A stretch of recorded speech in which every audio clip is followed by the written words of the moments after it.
নমস্কার বন্ধুরা, আজকের ভিডিওতে আমরা আলোচনা করব দলিল বড় না রেকর্ড বড়। এই প্রশ্নটা কিন্তু অনেকের মনেই থাকে, কিংবা জমি কেনা বেচা বা জমি সংক্রান্ত বিভিন্ন বিবাদের ক্ষেত্রে আপনাদের এই প্রশ্নটা অনেকের মনেই আসে যে দলিল আর রেকর্ডের মধ্যে কোনটার গুরুত্ব সবথেকে বেশি, কিংবা কোনটা সবথেকে বেশি গুরুত্বপূর্ণ, কিংবা দখল সম্পর্কেও অনেকের ধারণা থাকে যে দলিল, রেকর্ড এবং দখল এইগুলোর মধ্যে কি তফাৎ, বা কোনটা থাকলে আপনি নিজের মালিকানা প্রমাণ করতে পারবেন কোর্টে, সেই সব বিষয়গুলো সংক্রান্ত থাকে। তাই দলিল, রেকর্ড এবং দখল এই তিনটে বিষয় নিয়ে আজকে বিস্তারিত আলোচনা করব, এবং আপনাদের এই বিষয়ে সংক্রান্ত সমস্ত প্রশ্নের আশা করি উত্তর আপনারা পেয়ে যাবেন এই ভিডিওটি প্রথম থেকে শেষ পর্যন্ত দেখলে। জমি সংক্রান্ত বিরোধের ক্ষেত্রে দলিল, রেকর্ড ও দখল এই তিনটিই কিন্তু যথেষ্ট গুরুত্বপূর্ণ। অনেকেই মনে করেন শুধু দলিল থাকলেই জমির মালিকানা পাওয়া যায় বা জমির মালিক হওয়া যায়। আবার অনেকে ভাবেন যে রেকর্ডটাই হচ্ছে আসল, রেকর্ড থাকলে তবেই আপনি জমির প্রকৃত মালিক, আর না হলে আপনি প্রকৃত মালিক না। আজকের ভিডিওটি শেষ পর্যন্ত দেখুন, কারণ এখানে আমি ব্যবহারিক আইন ও কেস স্টাডির মাধ্যমে বিস্তারিত ব্যাখ্যা করব। ভিডিওটি ভালো লাগলে লাইক, শেয়ার এবং সাবস্ক্রাইব করবেন। প্রথমে আমরা আসি দলিলের বিষয়ে। তো স্বাভাবিকভাবে বা সাধারণত দলিল হলো একটি লিখিত চুক্তি যা জমির মালিকানা পরিবর্তন বা হস্তান্তরের জন্য ব্যবহৃত হয়। যে কোনো রকম জমি কেনা বেচা সংক্রান্ত বিষয়ের ক্ষেত্রে আপনি ধরুন কারোর থেকে কোনো জমি কিনবেন বা বিক্রি করবেন, সেটা একটা স্ট্যাম্প পেপারে লেখা হয় যে আমি অমকের থেকে এত টাকার বিনিময়ে জমি কিনছি, এবং সেটা আপনাকে সাব রেজিস্ট্রার অফিস কিংবা রেজিস্ট্রার অফিসে গিয়ে আপনাকে সেটাকে রেজিস্ট্রি করাতে হয়। তখনই কিন্তু সেটা একটা ভ্যালিড দলিল হয়, এবং সেটি শুধুমাত্র আপনার জমি একজনের থেকে আরেকজনের কাছে হস্তান্তরিত হওয়ার প্রমাণ। দলিলটা অবশ্যই গুরুত্বপূর্ণ জিনিস, এবং দলিলের আইনি যে গুরুত্ব সেটা কিন্তু যথেষ্ট বেশি, কারণ দলিল হচ্ছে আপনার বৈধ নথি হিসাবে গ্রহণযোগ্য, এবং বিভিন্ন ক্ষেত্রে মালিকানাকে প্রমাণ করার জন্য দলিল কিন্তু আপনার ব্যবহৃত হয়। এবং আদালতে আপনি যে কোনো রকম মামলার ক্ষেত্রে দলিল হচ্ছে আপনার নিজের মালিকানা দাবির প্রথম ধাপ। এটি কিন্তু একটা ফান্ডামেন্টাল ধাপ, যেটা কিন্তু আপনার কোর্টে প্রথমত আপনাকে দলিল, আপনি প্রাথমিক ধাপ হিসাবে দলিল দেখাতে পারেন। কিন্তু শুধুমাত্র আপনার দলিল থাকলেই সেটা কিন্তু মালিকানা সম্পূর্ণ প্রমাণ নয়। আপনার কিন্তু জমিটা দলিল হওয়ার পর সেটাকে কিন্তু আপনাকে রেকর্ড করাতে হয়। আপনাকে রেজিস্ট্রি অফিসে গিয়ে আপনাকে সেটাকে মিউটেশনের মাধ্যমে, যে পূর্ববর্তী মালিকের থেকে পরবর্তী মালিকের ট্রান্সফার হওয়ার সময় সেটাকে মিউটেশনের মাধ্যমে আপনার নিজের নামে রেকর্ড করাতে হয়। দলিল করার পর তবে কিন্তু সেটা সরকারের খাতায় নথিভুক্ত হয়। তাহলে এবার দেখে নেওয়া যাক যে রেকর্ডটা আসলে জিনিসটা কি। রেকর্ডকে বলা হয় খতিয়ান, যেটা হলো একটা সরকারি দলিল। আপনার যে দলিলের যে সরকারি দলিল হিসাবে যেটাকে সার্টিফাইড দলিল যেটাকে বলা হয়, সেটা হচ্ছে আপনার রেকর্ডকে বলা হয়। এখানে জমির মালিক, জমির দাগ নম্বর, পরিমাণ ইত্যাদি আপনার রেকর্ডের মধ্যে উল্লেখ থাকে।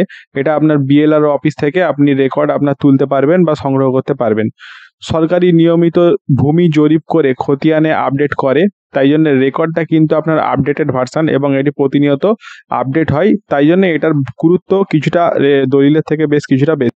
রেকর্ডের যে গুরুত্ব তার মধ্যে কিন্তু আপনার জমি বিবাদ সংক্রান্ত মামলাতে কিন্তু আপনার রেকর্ড কিন্তু গুরুত্বপূর্ণ ভূমিকা পালন করে, এবং আদালতে রেকর্ড কিন্তু একটা গুরুত্বপূর্ণ নথি হিসাবে আপনার মালিকানা প্রমাণের জন্য ব্যবহৃত হয়, এবং এটি হচ্ছে সরকারি স্বীকৃতি।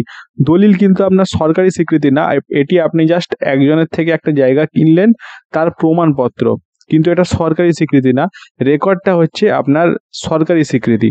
এটা দলিল এবং যে রেকর্ড তার মধ্যে যে প্রধান বড় পার্থক্য সেটা হচ্ছে এটা। তবে রেকর্ডের কিছু সীমাবদ্ধতা থাকে। পুরনো রেকর্ডে অনেক ভুল থাকতে পারে। আপডেট না হলে কিন্তু আপনার রেকর্ড যদি আপডেট না হয় তাহলে কিন্তু আপনার সমস্যা হতে পারে। জমি কেনার পর মিউটেশন না করলে রেকর্ড আগের মালিকের নামেই কিন্তু থেকে যাবে। আপনি ধরুন একজনের থেকে জমি কিনলেন, তার থেকে দলিল করালেন, কিন্তু আপনি মিউটেশন করালেন না, তাহলে কিন্তু আপনার জমি সরকারের খাতায় আপনি যার থেকে জায়গাটা কিনেছিলেন তার নামেই কিন্তু জমিটা রয়ে গেল। সুতরাং আপনাকে মিউটেশন করাতে হবে নিজের নামে, তবে আপনার রেকর্ডটা পরিবর্তন করে নিজের নামে হবে, এবং তবে আপনি কিন্তু রেকর্ডে বা সরকারি খাতায় আপনার মালিকানা নিশ্চিত হবে। তো এটা হচ্ছে গুরুত্বপূর্ণ বিষয়। তাই অবশ্যই জমি কেনার পর মিউটেশন করে আপনি নিজের নাম নথিভুক্ত করুন, এবং জমি কেনার আগে অবশ্যই রেকর্ড যাচাই করুন, তা এবং তার দলিলের সাথে মিল আছে কি না আছে এগুলো যাচাই করুন, তবেই আপনি জমি কিনতে পারবেন। এরপর আসি দখলের বিষয়ে। তাহলে অনেক ক্ষেত্রে দেখা যায় অনেক সময় দলিল ও রেকর্ডের বাইরে জমির দখলও কিন্তু গুরুত্বপূর্ণ ভূমিকা রাখে। দখলটা কি?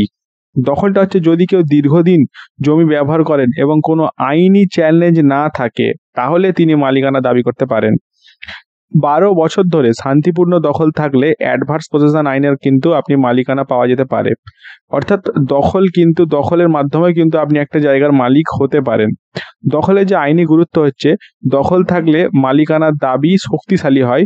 জমি দখল ছাড়াই কেউ যদি দলিল তৈরি করে তাহলে সেটি আদালতে প্রশ্নবিদ্ধ হতে পারে।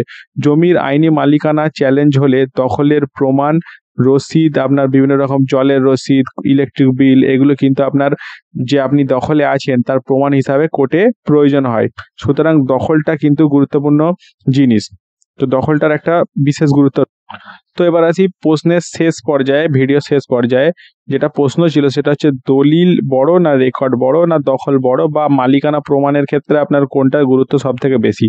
তো প্রথম কথা হচ্ছে দলিল, রেকর্ড এবং দখল এই তিনটি কিন্তু নিরাপদ মালিকানার প্রমাণ। শুধু দলিল কিংবা শুধু রেকর্ড বা শুধু দখল এইগুলো কিন্তু বিশেষ না। তিনটে যদি একত্রিতভাবে থাকে তবে আপনি সেই জায়গার সম্পূর্ণ বৈধ মালিক হিসাবে বিবেচিত হবেন আদালতের কাছে। সুতরাং দলিল, রেকর্ড এবং দখল এই তিনটি বিষয় কিন্তু আদালতে কঠিনভাবে বিবেচ্য হয় মালিকানা নির্ধারণের ক্ষেত্রে। তাই আপনার কাছে যদি দলিল থাকে তাহলে অবশ্যই সেটাকে রেকর্ডে আপডেট করুন। রেকর্ড থাকলে সেটি সঠিক দলিলে আছে কিনা সেটা যাচাই করুন। জমি কেনার আগে দলিল, রেকর্ড ও দখল এই তিনটি বিষয়ই ভালোভাবে পরীক্ষা করুন। তো বন্ধুরা, ভিডিওটা কেমন লাগলো সেটা অবশ্যই আমাদেরকে জানান। আপনারা কি মনে করেন যে দলিল বেশি গুরুত্বপূর্ণ নাকি রেকর্ড বেশি গুরুত্বপূর্ণ? কমেন্ট করে জানান। যদি ভিডিওটি ভালো লেগে থাকে তাহলে লাইক ও শেয়ার এবং সাবস্ক্রাইব করুন। পরবর্তী আইনি ভিডিওর আপডেট পেতে বেল আইকনটা অবশ্যই প্রেস করুন। সর্বশেষে ভিডিওটি শেষ পর্যন্ত দেখার জন্য অসংখ্য ধন্যবাদ।